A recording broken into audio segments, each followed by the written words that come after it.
नमस्कार बच्चों, आज की क्लास में हम साबुन के बुलबुले के संतुलन के बारे में पढ़ेंगे।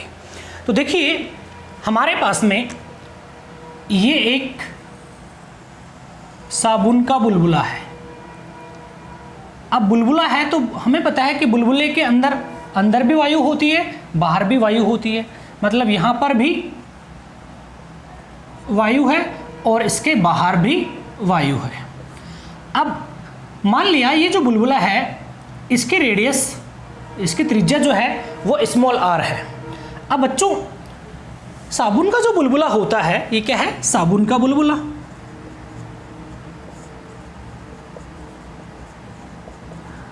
और साबुन के बुलबुले के अंदर बाहर की ओर, अंदर से बाहर की ओर एक दाब लगता है। यहाँ पर दाब लगेगा बाहर की ओर, यहाँ दाब लगेगा, यहाँ दाब लगेगा और यहाँ दाब लगेगा। इस अंदर से बाहर की ओर जो दाब लग रहा है इसको हम क्या कहते हैं? पी इन कहते हैं। और सेम टाइम पर इस बुलबुले की जो सतह होती है उस पर बाहर से वायुमंडलीय दाब भी कार्य करता है। उसको हम क्या कहते हैं? पी आउट कहते हैं। वायुमंडलीय दाब जो लग रहा है बाहर से उसको हम क्या कहेंगे? P out. अब होता क्या है बच्चों कि जो साबुन का बुलबुला होता है इसके अंदर से जो दाब लग रहा है पी इन, उसका मान इस पर बाहर से जो दाब लग रहा है पी आउट उससे ज़्यादा होता है। इसके बारे में हम 11th क्लास का जो चैप्टर है तरल वाला पृष्ठ तनाव जिसमें हम पढ़ते हैं वहाँ पर हम डिटेल से पढ़ चुके हैं इसके बारे में। तो क्या होता है, इस पी इन का जो मान होता है वो पी आउट से ज़्यादा होता है। और अंदर जितना अंदर, कहने का मतलब ये कि अंदर का दाब बाहर के दाब की तुलना में अधिक होता है, उसे हम क्या कहते हैं? दाब अधिक्य कहते हैं। तो बच्चों यहां पर हम देखते हैं दाब अधिक्य जो हुआ है उसको हम पी ई एक्स से दर्शाते हैं। और वो किसके बराबर होता है? अंदर के दाब में से हम बाहर का दाब माइनस कर देते हैं तो वो हमारा दाब अधिक्य के बराबर आ जाता है। अब अंदर का दाब बाहर के दाब की तुलना में क्या है? ज़्यादा है। तो उसके कारण क्या होता है? ये जो बुलबुला है इसका आकार बढ़ता जाएगा। लेकिन ऐसा नहीं होता है क्योंकि बच्चों ये जो बुलबुले की जो लेयर होती है, सतह जो होता है वो किसका होता है? साबुन के घोल का होता है, उसमें पानी भी होता है। तो उसके कारण क्या होता है, हम पढ़ चुके हैं कि क्या होगा उस टाइम में, उस पर एक पृष्ठ तनाव बल कार्य करता है। क्योंकि पृष्ठ तनाव में हमने पढ़ा था कि पृष्ठ तनाव के कारण वो बुलबुला जो होता है अपना आकार कम से कम करने की कोशिश करता है। जबकि दाब अधिक्य बाहर की ओर लग रहा है, पृष्ठ तनाव अंदर की तरफ, उसका सरफेस एरिया जो है वो कम से कम करने की कोशिश करता है। तो इस दाब अधिक्य को कौन संतुलित करता है? पृष्ठ तनाव संतुलित करता है। इसका मतलब पी एक्सिस जो होता है वो किसके बराबर होता है? 4T/r के बराबर होता है। और ये समीकरण 1 हो गया। इस फॉर्मूले के बारे में हम 11th में पढ़ते हैं, जहां पर T क्या है? इस साबुन के बुलबुले का पृष्ठ तनाव है और R क्या है?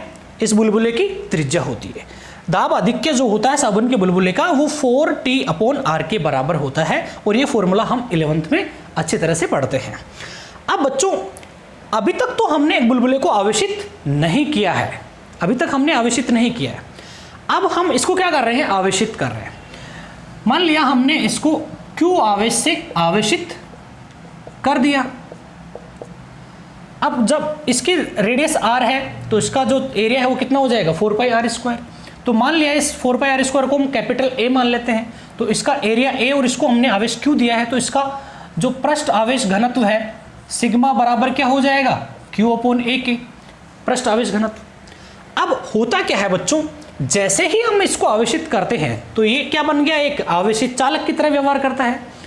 और हम पढ़ चुके हैं पिछले वीडियोस में कि जब भी कोई आवेशित चालक होता है तो उसकी सतह पर बाहर की ओर एक दाब कार्य करने लगता है। आवेशित चालक की सतह पर बाहर की ओर एक दाब लगता है, उस दाब को हम क्या कहते हैं? वैद्युत दाब कहते हैं।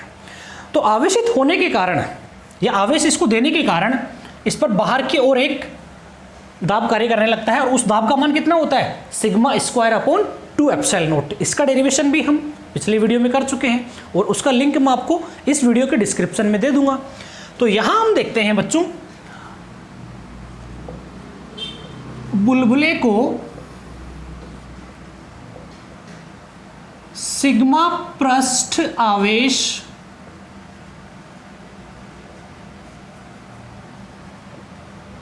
घनत्व से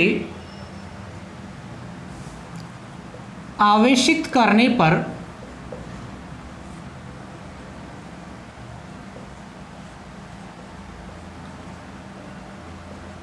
बाहर की ओर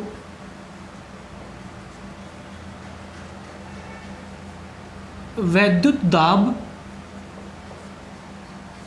sigma square upon 2 epsilon not भी लगता है।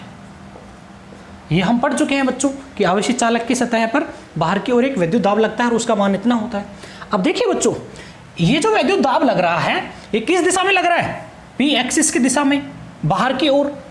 इसका मतलब बाहर की ओर एक तो पी एक्सिस लग रहा है और एक ये लग रहा है। अब ये दोनों मिलकर पी एक्सिस और ये sigma square upon 2 epsilon not, ये दोनों मिलकर 4t अपॉन r को संतुलित करते हैं। इसका मतलब क्या हो जाएगा? पी एक्सिस आवेशित करने के बाद P axis plus sigma square upon 2 epsilon not किसके बराबर हो जाएंगे? 4t अपॉन r के। अब हम क्या कर रहे हैं, इस sigma square upon 2 epsilon naught को उधर ले जाते हैं, तो P axis is equal to किसके हो जाएगा? 4t upon r minus sigma square upon 2 epsilon naught. अब यहां पर देखो बच्चों, इस बुलबुले पर जैसे जैसे मैं आवेश का मान बढ़ाता हूं, इस बुलबुले पर हम आवेश का मान बढ़ाएंगे, क्यू का मान बढ़ाएंगे, तो क्यू बढ़ने से सिग्मा भी बढ़ता है, पृष्ठ आवेश घनत्व भी बढ़ेगा। और यहां पर पृष्ठ आवेश घनत्व अगर बढ़ेगा तो 4t अपॉन r और इसका दोनों का अंतर क्या होता जाएगा? कम होता जाएगा, अंतर कम होता जाएगा। और एक स्थिति ऐसी आती है कि पी एक्सिस क्या हो जाता है? 0 हो जाता है। अब देखिए, ये जो sigma square upon 2 epsilon not है, ये किधर लग रहा था? बाहर की ओर लग रहा था। तो उसके कारण क्या होता है बच्चों कि इसको आवेशित करने पर जो विद्युत दाब बाहर की ओर लगता है, उसके कारण इस बुलबुले का आकार बढ़ने लगता है। जैसे जैसे हम बुलबुले को आवेशित करते हैं तो बुलबुले का आकार क्या होता है? बढ़ता जाता है, बढ़ता जाता है। अब जब बुलबुले का आकार बढ़ रहा है तो उसके कारण उसके अंदर जो पी एक्सिस लग रहा था, दाब आधिक्य जो लग रहा था, उसका मान क्या होता जाता है? कम होता जाता है। और एक स्थिति ऐसी आती है कि अंदर का दाब आधिक्य जो होता है वो 0 हो जाता है। उसके आगे अगर हम थोड़ा सा भी आवेश बढ़ा देते हैं गोले साबुन के बुलबुले के ऊपर, तो वो बुलबुला फूट जाता है। इसका मतलब बुलबुला कब तक संतुलन अवस्था में है? जब तक पी एक्सिस 0 है तब तक तो बुलबुले का अस्तित्व है। उसके आगे हम थोड़ा सा भी और आवेश देंगे तो क्या होगा? बाहर की दाब लगेगा और वो फूट जाएगा, क्योंकि दाब आधिक्य 0 हो चुका है। इसका मतलब बुलबुला कब तक संतुलन अवस्था में रहता है बच्चों? जब तक पी एक्सिस 0 होता है। तो बुलबुले की संतुलन अवस्था में, बुलबुले की संतुलन अवस्था में पी एक्सिस बराबर क्या होता है? 0 होता है। तो इसकी जगह हम क्या वैल्यू पुट कर देंगे? 0। तो ये आ जाएगा 0 is equal to 4t upon r minus sigma square upon 2 epsilon naught. अब इसको हम इधर ले आएंगे तो आ जाएगा sigma square upon 2 epsilon naught is equal to 4t upon r। अब हम इस इक्वेशन से इसको हम इक्वेशन 2 दे देते हैं।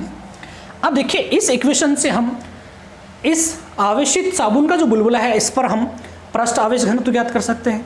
और जब वो बुलबुला संतुलन अवस्था में है, मतलब फूटने से जस्ट पहले, उसकी त्रिज्या कितनी होती है, उस पर आवेश कितना होता है, ये सब हम फाइंड करते हैं। तो पहले हम देखते हैं बुलबुले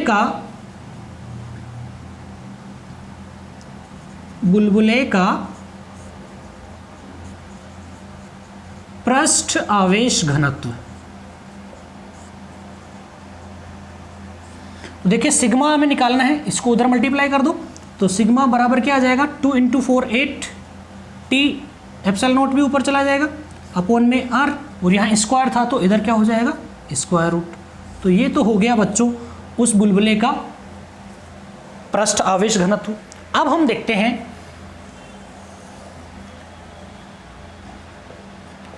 बुलबुले की त्रिज्या। तो देखिए, बुलबुले की त्रिज्या भी हम इस फॉर्मूले से निकाल लेंगे। r को इधर भेज दो, इसको नीचे और इसको ऊपर, तो क्या हो जाएगा? r इज इक्वल टू, ये हो जाएगा 8t एप्सिलॉन नॉट अपॉन में सिग्मा स्क्वायर। तो ये हो गई बुलबुले की त्रिज्या, इस समीकरण 2 से हम निकाल रहे हैं। अब हम देखेंगे बुलबुले पर आवेश।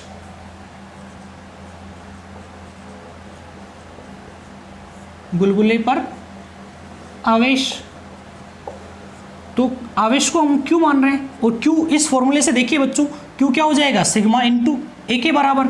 तो यहां से हम देखेंगे सिग्मा इंटू ए।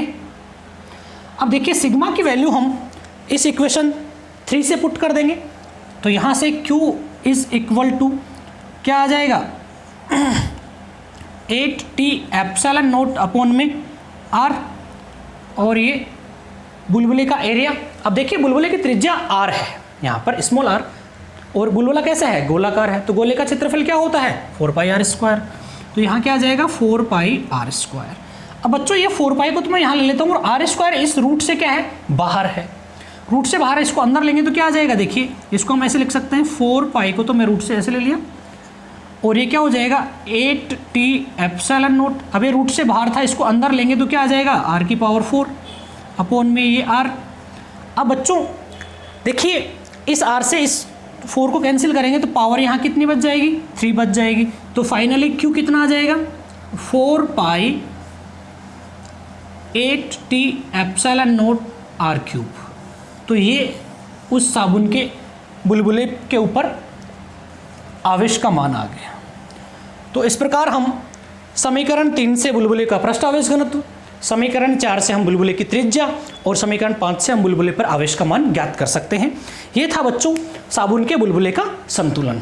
सिंपल सा आपको एक बात ध्यान रखनी है कि जब साबुन का जो बुलबुला होता है, जब उसको आवेशित नहीं करते हैं, तब उसकी संतुलन अवस्था जो होती है वो P(x) = 40/r होती है। लेकिन जब हम उसको आवेशित करें तो उसका आकार क्या होता है, बढ़ता जाता है, और एक स्थिति में वो क्या होगा, ज़्यादा ही आवेश बढ़ा देंगे तो क्या हो जाएगा, फूट जाएगा। लेकिन फूटने से जस्ट पहले मतलब संतुलन अवस्था में क्या होता है, ये चीज़ होती है।